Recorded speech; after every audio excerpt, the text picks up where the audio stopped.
Welcome back to my channel.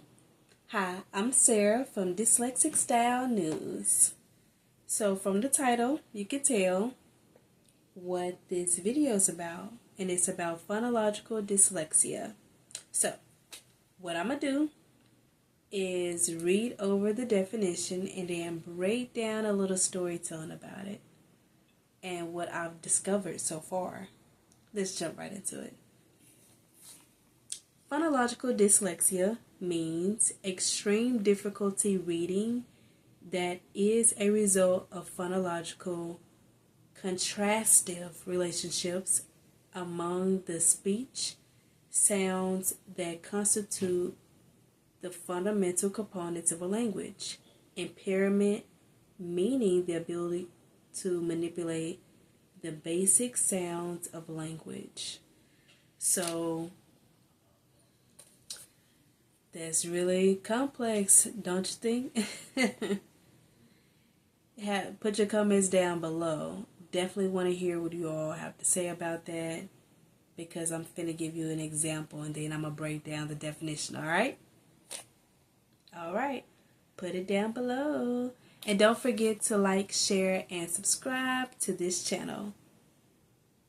So, extreme difficulty reading that is a result of phonological contractive relationships among the speech sounds. So, and look, I just did it backwards. Forgive me. Story time. So, I'm a entrepreneur.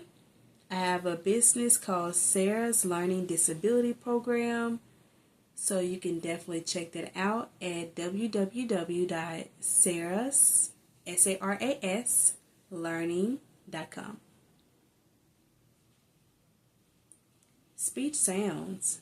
I met this person while I was at a farmer's market right here in Arkansas. Regular day, and a group of people come by, and one person called dyslexia. So I have my booth set up and decorated with my business information, and it got dyslexia in a few spots. So this person had phonological dyslexia. Excuse me. This person had phonological dyslexia, and what he explained was he couldn't write. He don't spell, and he don't read off of paper. It's solely based off of, let's say I'm a teacher and you're the student. Me telling you something like a question to a test, and you actually speaking it back to me. That's exactly what phonological dyslexia is now. For the other phonological dyslexic geniuses out there, definitely put your story in the comments. I would love to hear your story and just have that connection with you. Don't forget to subscribe to my channel. That being said, but that's after he told me that, his experience, it was a wrap. And I think he found out, his folks found out like in high school.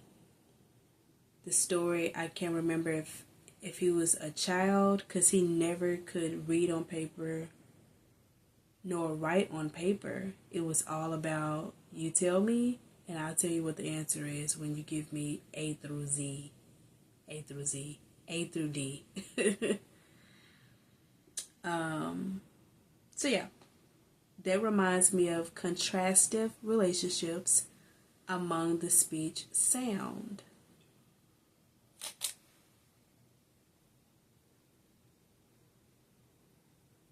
Contrastive. It doesn't say compare, it says contrastive. That constitute the fundamental components of a language. Impairment, meaning the ability to manipulate the basic sounds of language. But what his example was, he could understand language, he just couldn't write it on paper, and he couldn't read it on paper. So this definition actually seems completely opposite than what he explained to me. But like I said, for those out there that have phonological dyslexia, put it down in the comment, like, subscribe, and share this video. Because I would love to know more about that. One thing about dyslexia that's so intriguing to me is it's like a puzzle. I see a piece, I get a section of the puzzle already done. And I see a piece that I'm about to connect right here. Everything is where it needs to be, but one shape is different. So I put the piece right there, and I know for a fact the next piece sits right beside it, but it doesn't connect. And that's what dyslexia is for me. It's tricky. You may think it's like this way, but it's that way. I was trying to use a word, trying to think of that. It's like thinking of a person being predictable, but they're always unpredictable. That's what dyslexia is. You may be a teacher and taught people with dyslexia, taught students, taught young adults with dyslexia, and you can say out of your own mouth that every one of them is different. They may have a few things in common, or a couple of them completely different than the rest, but there's not one dyslexic person that's like the other. And it keeps the mind stirring, keeps the mind brewing, like, why do they think like this? And ooh, so what they gonna do next? Since they got all these solutions, what's the next step as a teacher? But yeah, thank you so much for investing your time right here with Dyslexic Style News. See you soon.